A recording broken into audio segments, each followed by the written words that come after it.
Welcome back, guys. Thanks for joining me for another beer review. Hope you're all well. Back to the supermarkets again, and back to B&M this time as well. So we are taking a look at another one that I picked up from there. I think it was £1.49, £1.79. It's from Love Lane Brewery, sort of like one of their own sort of brewery in a funny kind of way. And we are taking a look at their Plate Spinner, a new English IPA. Now, I was thinking, is this going to be a modern English IPA? And I guess in a way it kind of is. I'm going to read you some of the stuff. Like I said, it was about £1.49, £1.79, 440ml can, 6.3%. It says on the front there, made with Olicana and Harlequin English hops. So it's basically an English IPA.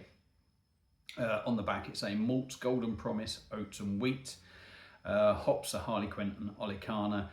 On the nose, lemon, melon, grapefruit. Palate, smooth tropical fruit and grassy, and the finish is soft and floral. It's got 25 IBUs in it. Now I'll give you a little bit of a read of the stuff on the back. Plate Spinner, new English IPA. Brewer Matt was busy spinning plates on the first brew day of this collab with Charles Farram. Charles Farram hops at our brewery in Liverpool's Baltic Triangle. His brief was to highlight the finest English hops in a modern New England style, and by St George he did it, by Joe's he did it, if you like. So basically they're trying to use English hops and what have you and try and make a New England IPA. It's hazy, hoppy, and it's a true New English IPA.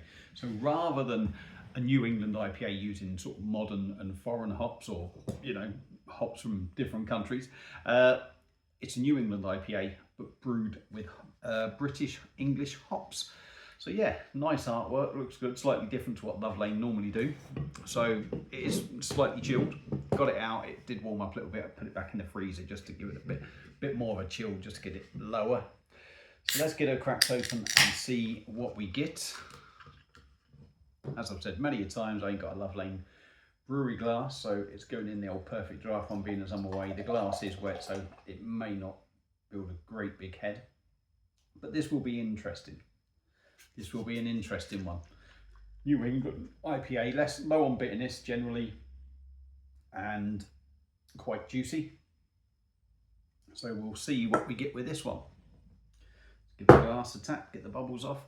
So slightly hazy, looks kind of thinnish, I'm going to say, but it has got quite a sort of bright sort of colour. What you're seeing there probably isn't a lot different from what I'm getting, certainly that part in the middle area. Slightly hazy, looks quite thin though, it's got to be said. White head on top and a few bubbles going up. So let's give her a swirl, see what we get on the nose. Yeah, I mean, it's interesting. It has got that sort of juicy note to it that you might expect from a New England sort of style IPA, but it's not as big and bold, and you still get that sort of English hop in the background, that sort of note.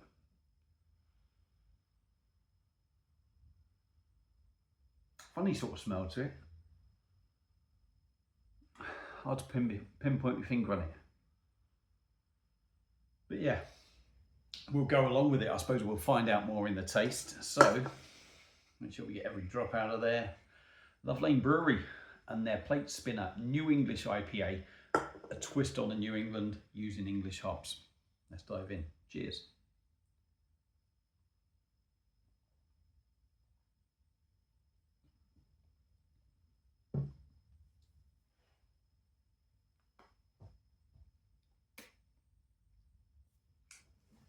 Yeah, it's interesting. It's interesting. You definitely get that New England juicy side.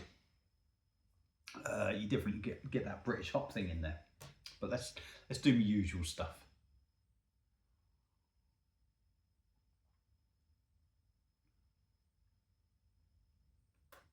%6.3%. Body ain't bad. I wouldn't say it's maybe as big as it could be for a 6.3% beer, but let's have a look at what we're paying and what it's cost to brew. the body is pretty decent.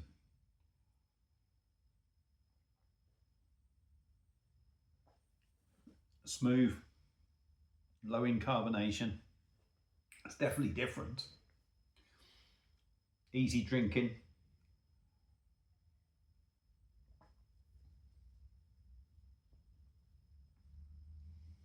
Good mouthfeel. You get them sort of juicy notes to it, but it feels, it's hard to describe. It feels like a diluted cordial, slightly diluted cordial sort of taste to it. Now I seem to be picking that up with a lot of them. Maybe it's just because, I don't know, the beers aren't as hoppy as they could be, and that's just how it feels, or whether I am right and it feels a little bit artificial or something. I don't know. It could just be me. I could be completely wrong.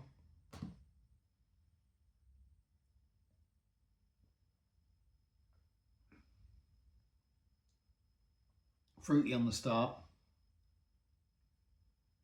Back end, you sort of get a biscuity kind of finish with malt,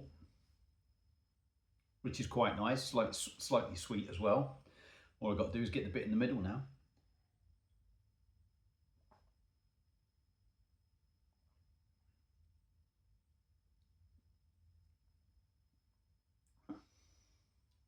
Now, the back end's lovely. That sort of malty finish is lovely.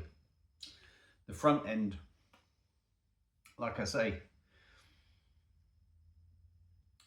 the sort of juicy side to it that you would expect from a New England feels, I don't know, a little bit artificial. It probably isn't, but there just feels like there's something there. And behind that, you do get that hoppy note from the British hops. And maybe it's just, I don't know, it just feels a little bit weird, but at the same time, it's quite enjoyable.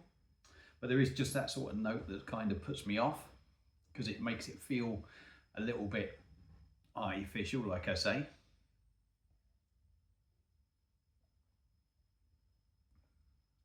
I don't think it's bad, it's a little bit different.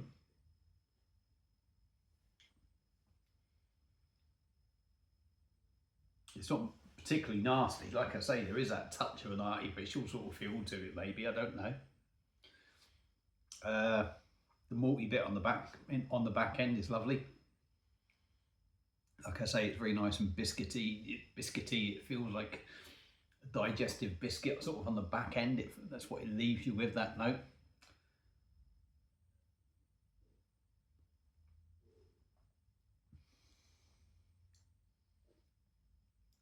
Yeah, I mean, it's not particularly bad, but it's no sort of world beater. It's a twist on the style, and I'll give them their dues for that. They're trying to do something slightly different with it. But if I want a New England, I want a massive, big, juicy number. But that said, this was quite cheap. They've done something different, so I'm not really going to knock. And what I'm going to say is, it's a good effort at doing something different. I can't really say it doesn't work.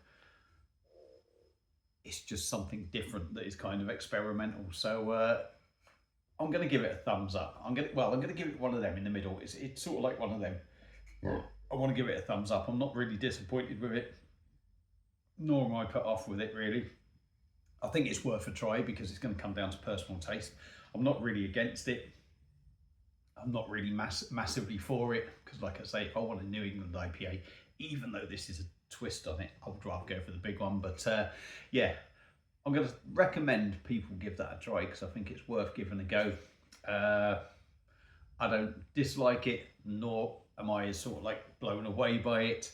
But yeah, I think, you know, it's value for money. You know, what's it say on the palate? Smooth, tropical, fruit, grassy. Yeah, but yeah, nose, lemon, melon, grapefruit. Yeah, there's lemon there.